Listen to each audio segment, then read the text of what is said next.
Hi guys, Alan Forrest Smith here. I just wanted to share a few thoughts going through my head concerning what's going on in America right now. First of all, we shouldn't really be shocked of a black man being killed in America by anyone. It does seem to be relatively common that the black man or the black person are seen as a lower type of race. But there must be more to it than that, because just this year alone, American police have killed around 400 black people. 400 people. Where we live in the UK, maybe somebody gets killed by a policeman every few years. I don't know what the figures are, but it's certainly a very, very rare occurrence. But it seems that being a black man in America is a very dangerous pastime, an extremely dangerous pastime. People are being shot, killed just jogging. People are being killed just driving their car, and people are being killed different ways, just because they are black. A lot of people calling this racism, but actually, I think it goes much deeper than that. Because the people that are killing people are Americans killing Americans. So this isn't so much of a race problem.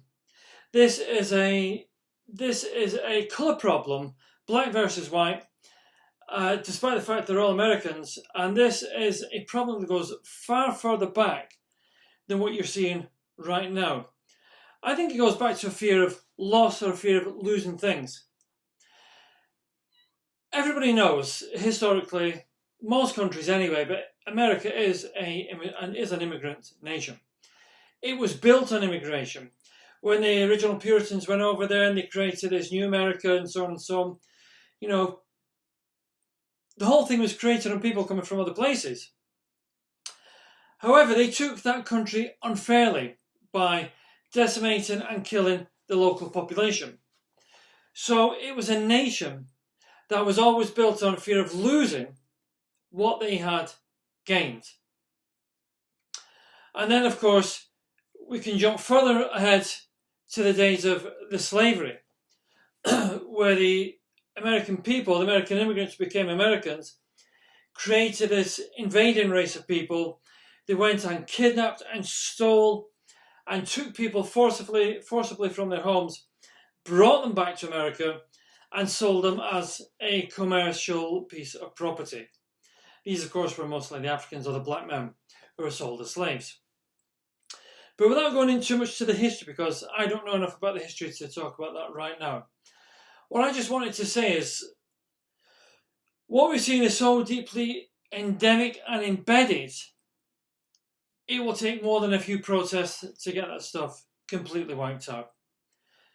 We have presidents and leaders in America who stay silent during these things. Sometimes they, rather than condemn, they condone what's going on. And in some cases, they actually encourage what's taking place, also in a very, very subliminal way. So what can you say? America is obviously an amazing place. It's the most incredible place that I've ever visited. But at this moment in time right now, they are suffering big time.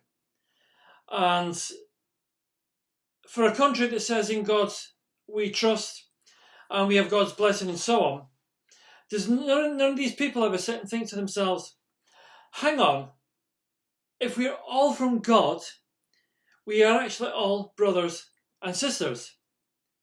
Because if we're all from God, it goes back to Adam and Eve.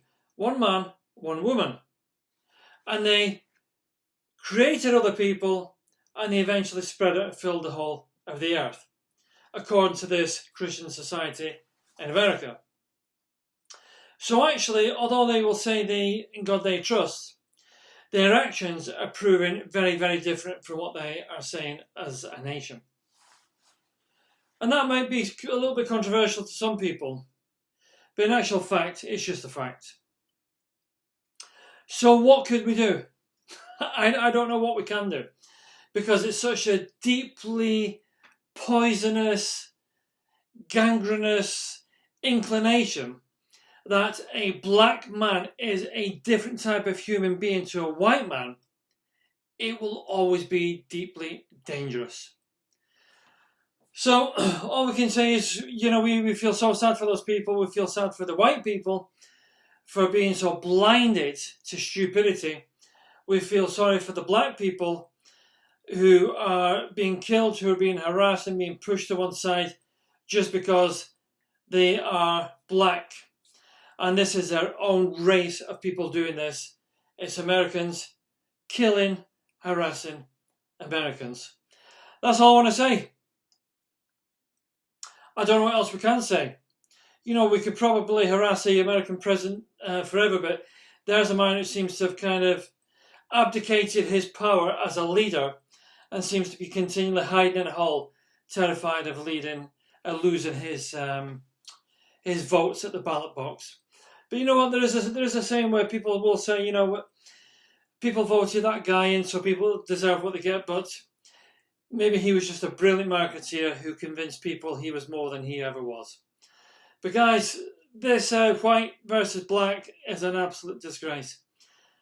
When I was a teenager, we did Rock Against Racism. That was in the late 70s, 80s. And truthfully, it didn't really make a big difference long term because it's a much deeper set in the mind and in the culture and in the society. But we need to do something. We need to do something. We cannot allow this to carry on in these places. Like I say, I don't remember anybody being shot and beaten to death in Britain for the same reasons. But it certainly seems to happen in that country. And if Americans are not killing Americans in America, they're off to some other country somewhere else killing their nationals as well. So guys, these are very dangerous times. Be careful, be safe, and avoid the problems. This is Alan Forrest Smith, just sharing some thoughts on the state of America right now.